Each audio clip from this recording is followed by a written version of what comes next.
Vamos começar com os nossos assuntos. Informação ao vivo agora. O zagueiro Juan Manuel Esquerdo, do Nacional do Uruguai, morreu em São Paulo em decorrência da morte encefálica após uma parada cardiorrespiratória associada a uma arritmia cardíaca.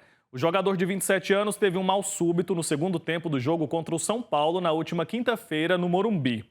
Nós vamos até a redação da TV Pai Eterno falar ao vivo com a Daiane Rodrigues. Ela tem mais informações sobre essa história muito lamentável que a gente está acompanhando desde a última semana, né, Daiane? Wilker, uma notícia muito triste que a gente traz nesta manhã, né? Infelizmente. Um bom dia para todo mundo que acompanha, claro, com essa notícia triste aí sobre o zagueiro esquerdo do Uruguai.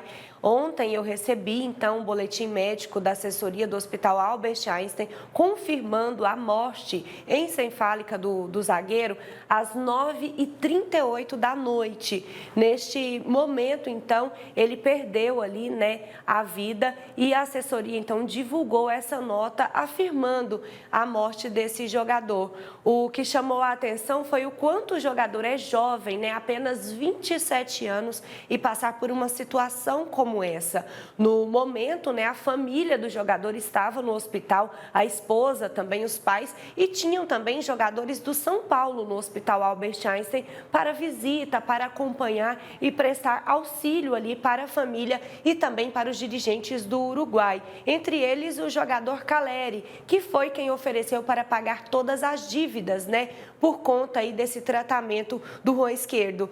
Ele sofreu, né, essa parada cardiorrespiratória em campo nos 39 minutos do segundo tempo da competição da Libertadores ali do Uruguai contra o São Paulo.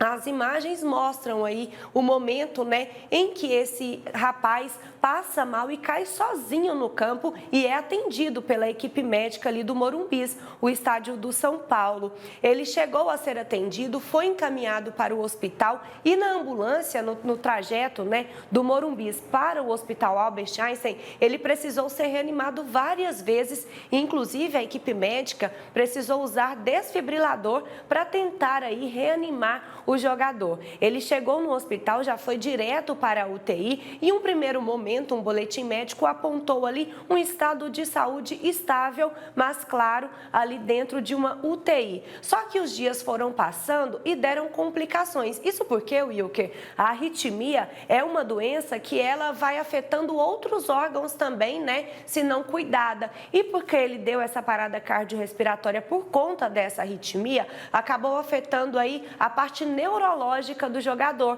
e ele foi perdendo então essa questão neurológica.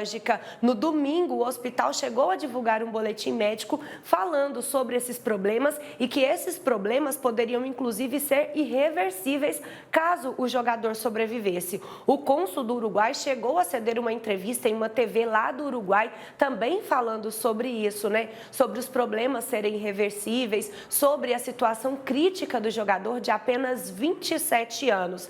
Muitas pessoas começaram a questionar se ele simplesmente passou mal e aconteceu isso. E foram então surgindo as conversas de que em 2014, aos 17 anos, quando ele jogava na base no Cerro, ele foi diagnosticado com uma pequena arritmia, mas pelo jeito ele não tratou, né, essa pequena arritmia. Então os anos se passaram aí todos esses anos e agora ele acabou passando mal. O dirigente do Nacional do Uruguai chegou a dizer que nos exames médicos realizados pelo clube não comprovava nenhum problema cardíaco no jogador e isso chamou bastante a atenção, porque foi a primeira pergunta, né, que os médicos do Hospital Albert Einstein fizeram quando o jogador chegou ao hospital.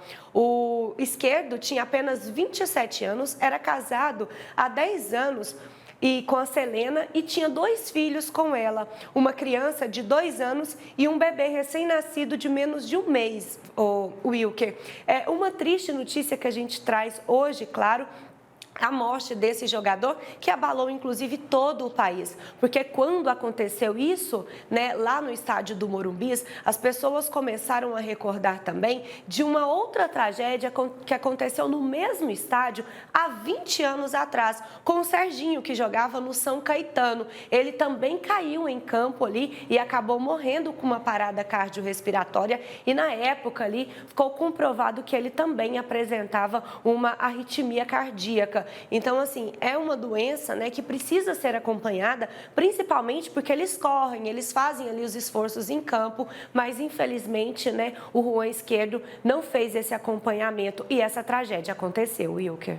Infelizmente, né, o futebol acaba ficando de luto, muita tristeza. E conforme a gente vai conhecendo um pouco mais sobre a história desse jogador, a gente vai lamentando ainda mais essa morte tão repentina e precoce, né, aos 27 anos, muito jovem, deixando aí uma família, um filho de apenas 15 dias, como você mencionou. A gente deixa aqui, claro, os nossos sentimentos à família, aos fãs também, e que ele esteja lá bem guardado pelo nosso divino Pai Eterno, né, Daiane?